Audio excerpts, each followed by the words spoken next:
ভোটাধিকার বিষয়ক সচেতনতা। চলুন নাম তুলি, দেশ গড়ি। শিক্ষক থেকে শিক্ষার্থী, শিক্ষার্থী থেকে শিক্ষার্থী, শিক্ষার্থী থেকে ভোটার, ভোটার থেকে ভোটার। কোনো ভোটটাই যেন বাদ না পড়ে সে বিষয়ে শিক্ষার্থীরা সকলকে সচেতন করুন।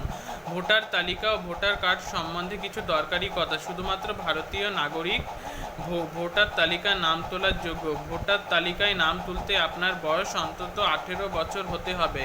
ভোট গ্রহণ কেন্দ্রের এলাকায় আপনাকে সাধারণভাবে বসবাস করতে হবে। ভোটার তালিকায় নাম তোলা, বাদ দেওয়া ও সংশোধনের জন্য নির্দিষ্ট ফর্ম আছে। ভোটার তালিকায় নতুন নাম তোলা অন্যান্য বিধানসভা ক্ষেত্র থেকে স্থানান্তরের জন্য 6 নম্বর ফর্ম, নাম বিয়োজন ও আপত্তির জন্য 7 নম্বর ফর্ম, নাম সংশোধনের জন্য 8 নম্বর ফর্ম এবং একই বিধানসভা ক্ষেত্রে একটি ভোট গ্রহণের থেকে অন্য ভোট গ্রহণ কেন্দ্রে স্থানান্তরের জন্য 8 ক নম্বর ফর্মে আবেদন করতে হবে। ভোটার তালিকায় নাম তুলতে চান, তথ্য সংশোধনের জন্য চান, নির্বাচন কমিশনের পোর্টাল www.nvsp.in সমস্ত তথ্য বা ইনফরমেশন জানিয়ে আপলোড করতে হবে নির্দিষ্ট ফর্মে। বাড়ি বসেও আপনি ভোটার তালিকায় নাম তুলতে পারেন। মুখ্য নির্বাচনী আধিকারিকের ওয়েবসাইট www.wbceo.in অথবা ফোন করতে হবে টোল ফ্রি 1950 নম্বরে। নির্বাচন কমিশনের প্রতিনিধি পৌঁছে যাবে আপনার কাছে। ভোটার তালিকা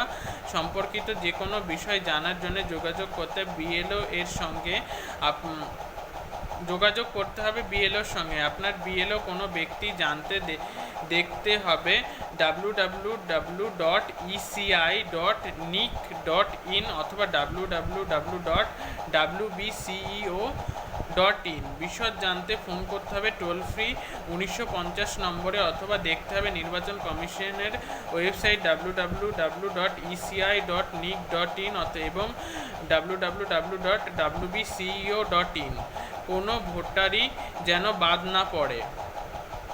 SMS-এর মাধ্যমে আপনি ভোটার তালিকায় ভোট গ্রহণ কেন্দ্র অথবা ক্রমিক সংখ্যা জানতে লিখতে হবে WB স্পেস EC স্পেস আপনার ভোটার কার্ড নম্বর আর পাঠিয়ে দিতে হবে 519669 নম্বরে।